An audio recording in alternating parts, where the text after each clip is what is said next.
Hei lukiotoverit, tulin kertomaan teille ydinvoimasta.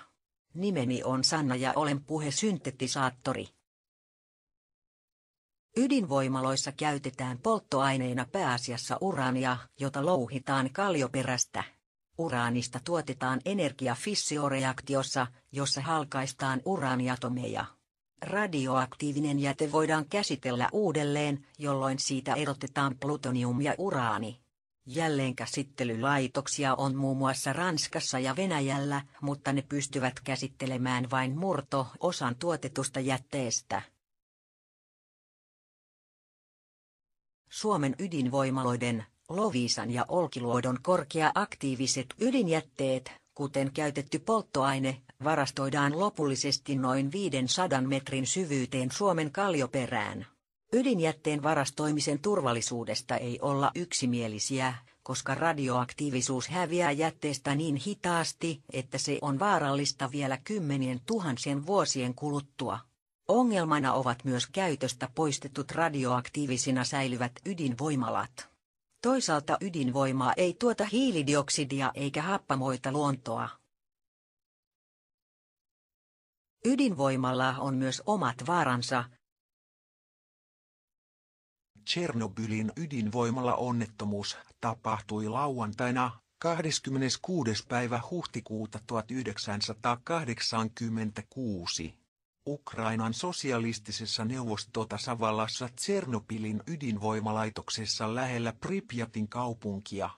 Onnettomuus oli seurausta välinpitämättömästä turvallisuussuunnittelusta, joka oli vastoin sen aikaisia ydinturvallisuuden periaatteita. Onnettomuuden seurauksena Tšernobylin alue muuttui säteilyalueeksi, jossa ei vielä nykyäänkään voi asua. Joidenkin lähteiden mukaan uhreja on tullut jopa 140 000. Kaikki uhrit eivät kuitenkaan kuolleet kerralla, vaan pitkän ajan kuluessa säteilyn aiheuttamiin sairauksiin. Onnettomuuden aiheuttaman säteilyn vaikutuksia on havaittavissa vielä nykyäänkin. Maailman sähköstä tuotetaan ydinvoimalla noin 1/5, mutta kokonaisenergiasta vain 6%. Vuonna 2005 ydinvoimaloita oli kaikkiaan 441, joista Yhdysvalloissa 104. Muita tärkeitä ydinvoiman käyttäjiä ovat Ranska ja Japani. Myös monissa kehitysmaissa on ydinvoimaloita. Suomen sähkön tuotannosta ydinvoiman osuus on noin 1/3.